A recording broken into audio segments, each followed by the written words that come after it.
Good morning, Loud out the office. Talking today about lake turnover. Now, Lake Melissa, as well as other lakes up in this area, you're going to have 2 turnovers a year.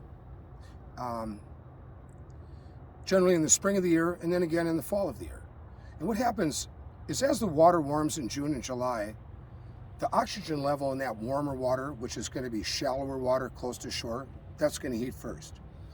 But that water doesn't hold enough oxygen.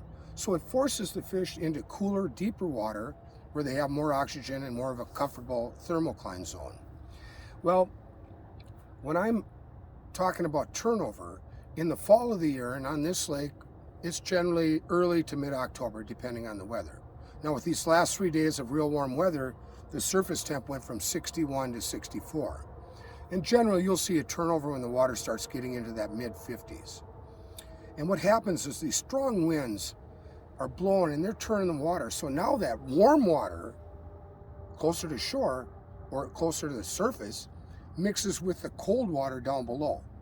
And what happens is it brings all this plankton and parasites and bacteria up off the bottom of the lake. And for a few days, it's just cloudy. It's cloudy, it's terrible. You can't fish in it. You wouldn't have any fun if you did. It'd be really hard to locate the fish. In fact, the fish themselves don't know what to do. So when that water settles back down and the lake clears again after the turnover, now these fish will start moving into their fall locations and their early winter locations. So end of October, early November is a great time to go out and drive around and find these fish because they're going to start to school up again like they were in the spring of the year after the spawn. And when that happens, you're going to be able to locate fish a lot easier than an arc here, a couple things on the bottom that look like fish. You're going to see a lot of fish in the area. And that's a great time to get your ice fishing spots marked and ready to go.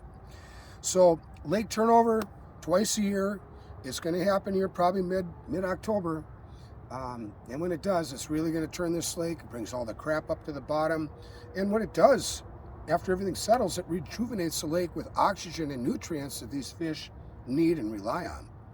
So it's not a total waste. It's a cycle of nature, and the fish are used to it. And when it happens, that's kind of like us knowing it's time to put a sweater on instead of a tank top. And they're the same way. They'll start moving into their spots, and that's a good time for us in October, November, and if we're lucky, till ice, get out here and fish. Because the fish will school up again, they'll be shallower, they'll be easier to find, and they're going to be hungry. They're going to eat like crazy to put on weight for winter. And now is a good time to get them. So anyway, that's the turnover story. If you have any questions on that, just go ahead and leave me a comment. And I'm pulling lead core today. It's so calm. I'm going to just try to get a floating Rapala about this long, as close as I can to the bottom, using that lead core weight to get my weight way down and get it about this high off the bottom. I want to go on right across the walleye's backs if they're low. So that's my plan today. Just enjoying the nice weather, and I'm trying to get a few walleyes before the rain's coming. It's coming. But hopefully I'm in by 3 or 4 when it starts raining, and hopefully have some fish stories for you. But anyway, loud out the office. And as usual, loud out.